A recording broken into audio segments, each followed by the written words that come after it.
It was supposed to be a typical school trip, a few days away from the usual routines, filled with laughter and memories. But for Anna, the invitation felt different. It wasn't just another trip. It seemed almost tailored. The letter arrived 2 weeks before the trip. A single, thick envelope, sealed with wax. It was addressed to her in a scrawling, unfamiliar handwriting. "A journey you won't forget," the letter read. It was ominous, but Anna shrugged it off, thinking it was just a quirky addition from one of the teachers. Her friends, however, couldn't help but tease her about it. "What's in the envelope?" "A curse," laughed Kelly, nudging her in the hallway.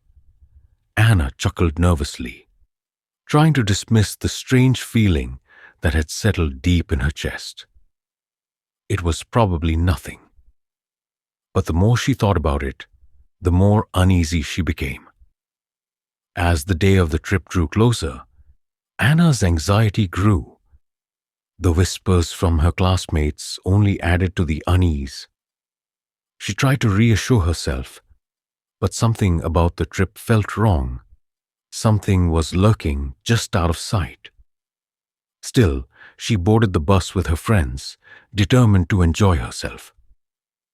"It's just a trip," she reminded herself, though her voice lacked conviction. The destination was a remote, dilapidated estate in the countryside, a place known for its haunted history. The teachers had mentioned it in passing, but no one had ever paid much attention to the stories. This was supposed to be a fun experience, filled with hikes and outdoor activities. Yet, Anna couldn't shake the feeling that they were being led into something much darker. The silence of the bus ride, the fog that enveloped the estate as they arrived. It all felt surreal, as if they had stepped into another world. As the group unloaded their bags and began to gather near the entrance, Anna noticed something peculiar. The air was too still. There was no chirping of birds, no rustling of trees, just an unsettling quiet that seemed to press down on them. "Hey, is anyone else getting the chills?" Kelly whispered, glancing around nervously. Anna nodded, her throat dry. "I thought it was just me." Their teacher, Mr. Clarkson, a man known for his stoic demeanor, led the group inside. "Welcome to the Greywood Estate," he said, his voice oddly hollow. "Some of you may have heard rumors about this place. Ignore them. We're here to learn. There's nothing to be afraid of." His words, meant to reassure, only added to the growing sense of dread that hung over Anna like a thick fog. The estate's interior was just as unsettling as its exterior. The walls were lined with faded portraits, their eyes seemingly following the students as they wandered through the dimly lit hallways. The air smelled musty, and every creak of the floorboards beneath their feet echoed through the silence. Even Mr. Clarkson, usually so composed, seemed uneasy. He had led them to a large dining hall where a long table was set, the silverware gleaming under the dim candlelight. After a quick dinner, the group was gathered for their first outdoor adventure, a night walk through the estate's expansive grounds. "It's just a nature walk," Mr. Clarkson reassured them, his voice tense, "nothing to be afraid of." But his words felt hollow, as if he were trying to convince himself more than anyone else. As they trudged along the overgrown path, Anna couldn't shake the feeling that someone or something was watching them. The trees loomed overhead like dark sentinels, their branches reaching out like skeletal hands.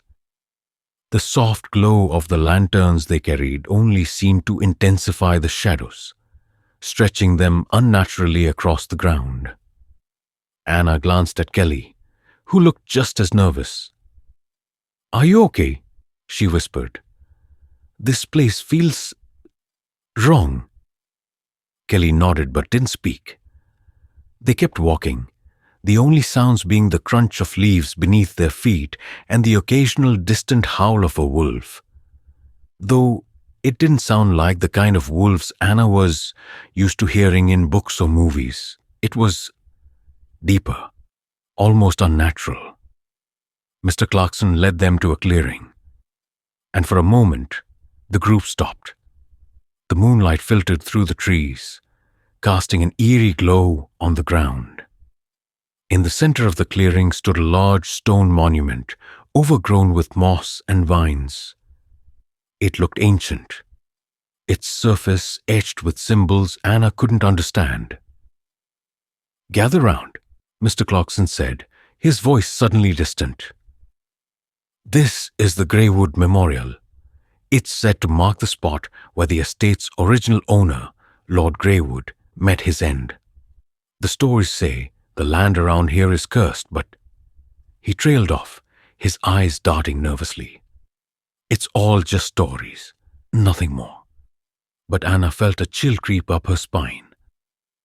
There was something about the monument, something off about the air.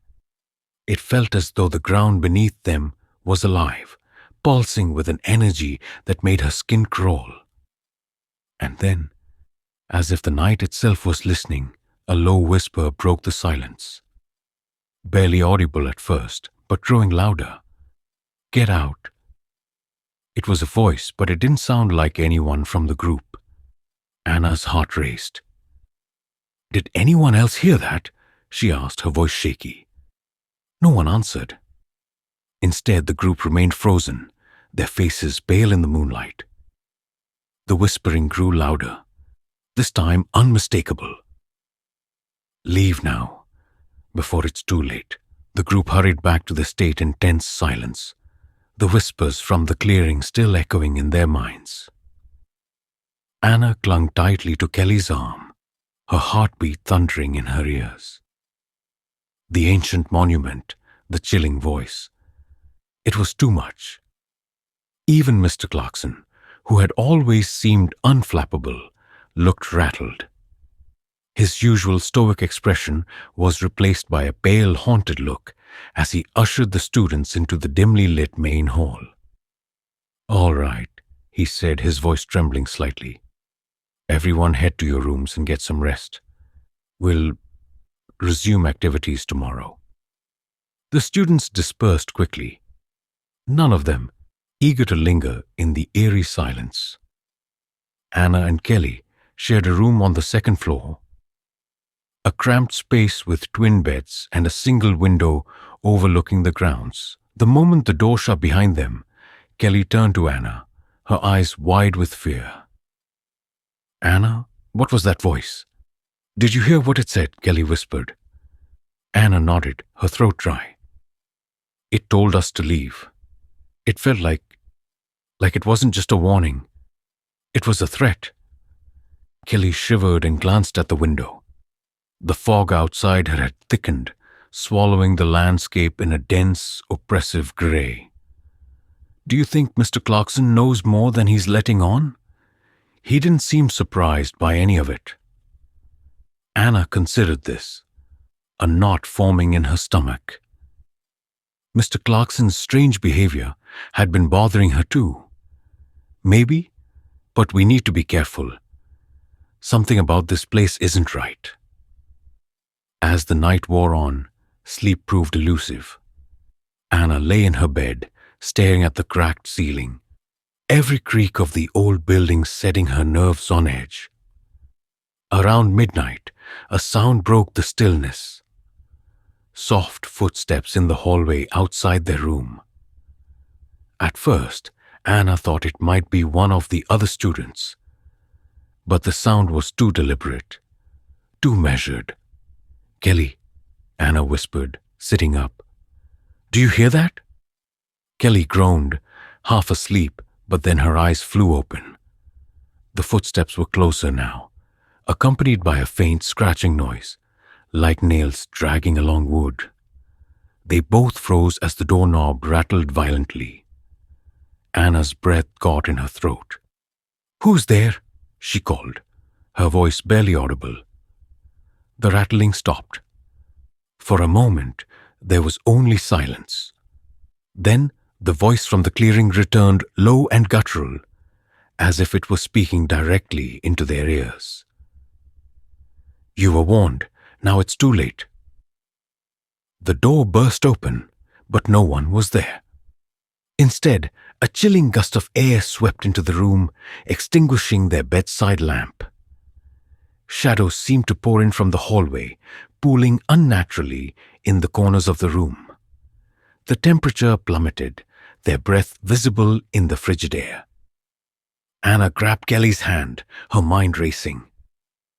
"We have to find Mr. Clarkson, now!" They bolted into the hallway, the shadows slithering after them like living things. The estate was a labyrinth of darkened corridors, every turn feeling like a trap.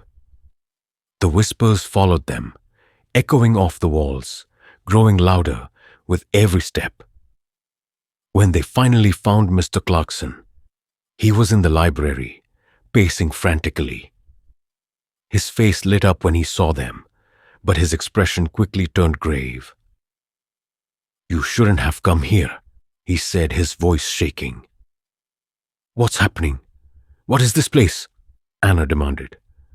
Mr. Clarkson hesitated, his eyes darting to the shadows creeping under the door. "This estate, it's alive. And now, it's chosen you." Anna's heart sank as Mr. Clarkson's words echoed in the dimly lit library. The walls seemed to close in around them, the shadows outside the door thickening and writhing like a living thing. Kelly clung to Anna's arm, her breath shallow and panicked. "What do you mean it's chosen us?" Anna demanded, her voice sharp with fear. Mr. Clarkson ran a trembling hand through his hair, his face etched with guilt. "Greywood Estate isn't just haunted, it's a trap. It draws people in, feeds on their fears, and doesn't let them leave. I thought I could protect you all, but the estate is stronger than I realized." "You knew this would happen?" Kelly hissed, her voice rising in anger. "I thought the stories were exaggerated," Mr. Clarkson snapped. "I didn't know it would wake up." A loud crash interrupted their argument. The door to the library splintered as the shadows surged inside, their inky tendrils reaching out with unnatural speed. "We have to go," Anna yelled, pulling Kelly toward the library's back door. Mr. Clarkson grabbed a heavy brass candlestick and swung it at the shadows, but it passed through them as if they weren't there. "Run! Get to the main hall and out the front door," he shouted, staying behind to buy them time. Anna hesitated, but Kelly tugged her arm. "Come on, we can't help him." They sprinted down the corridor, the shadows chasing them relentlessly. The estate itself seemed to shift and change, the hallways twisting into a maze. Doors slammed shut before they could reach them, and windows disappeared as if swallowed by the walls. The whispers grew deafening, overlapping into a cacophony of unintelligible words. "This way!" Anna shouted, spotting a staircase that hadn't been there before. They descended into a dark, narrow basement that reeked of damp earth and decay. The air grew colder with each step, their breaths visible in the flickering glow of Kelly's phone flashlight. "What if this is a trap?" Kelly whispered, her voice trembling. Anna shook her head, determination hardening her features. "It doesn't matter. We can't stop moving." The basement opened into a cavernous space filled with broken furniture and crumbling stone pillars. In the center of the room stood the same monument from the clearing, its surface glowing faintly with an eerie green light. Anna's stomach churned. "How is it here?" Before Kelly could answer, the shadows poured into the room, circling them like predators. The whispers became words, clear and chilling. "You can't leave. You belong to us now." "No!" Anna shouted, stepping toward the monument. Something inside her told her it was the key. "If the estate is alive, maybe we can kill it." She grabbed a jagged rock from the floor and slammed it against the glowing surface. The monument cracked, and a deafening roar filled the room. The shadows recoiled, their movements frantic and disjointed. "Keep going," Kelly urged, grabbing another rock and joining in. The monument shattered with a final blow, releasing a blinding flash of light. The shadows screamed and dissolved into nothingness, and the ground beneath them began to shake violently. "We have to get out of here," Anna shouted, pulling Kelly toward a narrow staircase that had appeared in the far corner of the room. They climbed desperately, emerging into the main hall just as the walls of the estate began to collapse. The front doors burst open, and they stumbled out into the night. Behind them, the Greywood Estate crumbled into a heap of rubble, swallowed by the earth as if it had never existed. For a moment, the two girls stood in stunned silence, their bodies trembling with exhaustion and terror. The other students were nowhere to be seen, and neither was Mr. Clarkson. "Do you think it's over?" Kelly whispered, her voice barely audible. Anna looked back at the spot where the estate had stood, now an empty field shrouded in fog. She didn't answer. Somewhere in the distance, faint whispers carried on the wind. The Greywood Estate was gone, but its memory and its curse remained.